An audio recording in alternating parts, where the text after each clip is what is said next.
There are kings whose names are carved in stone, and there are emperors whose glory lives only in whispers of time. In the 7th century, when ancient India stood divided, when the flames of the Guptas had faded and the Hunas had left scars upon the land, a young prince rose from the ashes of loss and war. His name was Harshavardhana, a ruler, a poet, a philosopher, and a mystery that history never fully solved. His empire shone bright and then disappeared without a trace. This is his forgotten story, the rise, the transformation, and the silent end of the last great emperor of northern India. In the early 7th century, when India was divided into many kingdoms and shadows of old empires still lingered in the air, there arose a ruler whose name once echoed across the plains of the Ganga, Harshavardhana.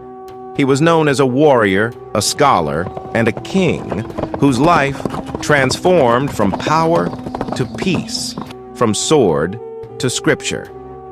Yet behind the glory lies a story rarely told, of mysteries, transformations, and a lost empire that vanished almost as swiftly as it rose.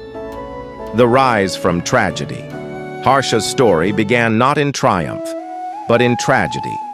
Born around 590 CE to King Prabhakaravardhana of Thanesar, the young prince's early life was shattered when fate struck hard.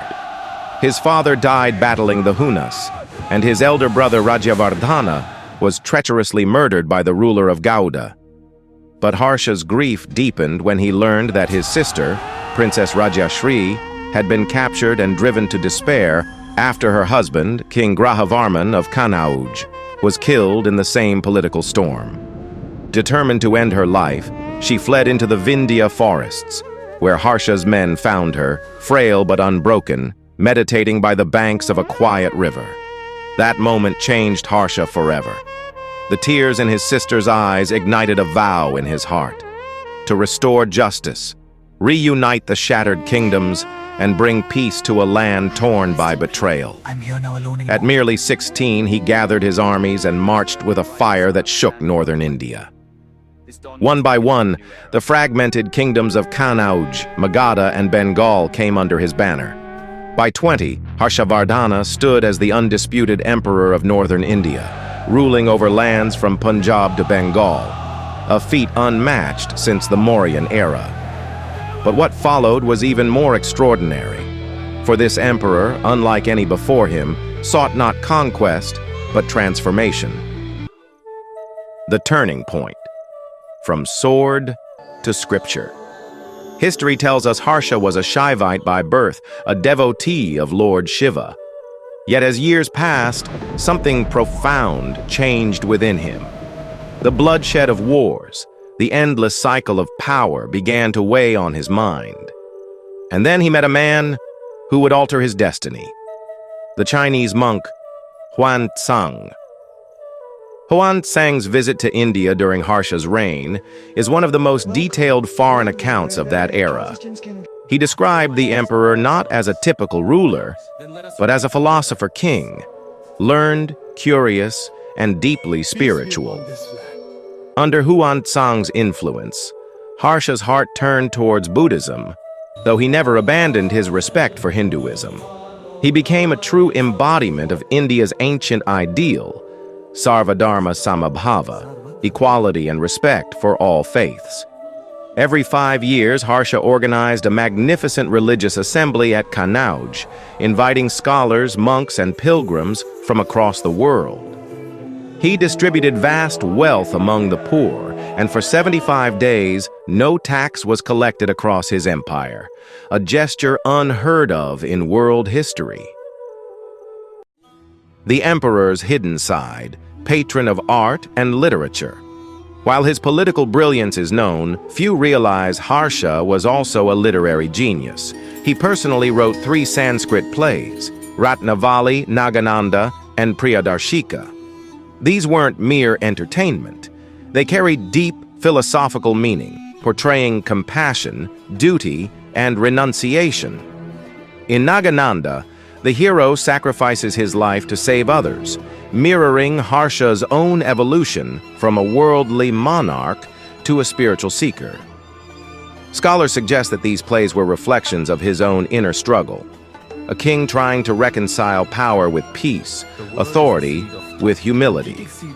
Harsha's court was a sanctuary for intellectuals. The legendary poet Bhanabhata, who wrote Harshavardhana, portrayed him not only as a conqueror, but as a compassionate ruler who built hospitals, rest houses, and monasteries. Yet Bhanabhata's chronicle ends abruptly, as if concealing something history chose not to reveal: the mysterious end of an empire. Perhaps the most intriguing mystery about Harsha is how his mighty empire vanished without a trace after his death. Unlike the Mauryas or Guptas, there was no successor strong enough to carry forward his legacy. Some accounts claim he had no surviving heir. Others whisper of internal betrayal. Hüan-tsang mentions his death only briefly, as if the event itself was wrapped in silence. Archaeologists and historians still debate the exact location of his final resting place. No grand tomb, no memorial inscription, no successor's chronicle, only fragments of a glorious reign scattered across northern India. Within a few decades of his passing, his empire crumbled. The regions he united fell again into smaller kingdoms, paving the way for centuries of foreign invasions. How could an emperor so powerful, a ruler of immense vision and virtue, simply vanish from the pages of history? Some say it was destiny. Others, that Harsha himself chose to fade away, to renounce the throne, as Ashoka once did, and live the rest of his life as a wandering monk. Legacy beyond time. Yet though the empire of Harsha disappeared, his spirit lived on, in India's cultural memory. He revived the dream of unity in a time of fragmentation, upheld the spirit of tolerance when sectarian divides grew deep, and left behind a model of governance that blended courage with compassion.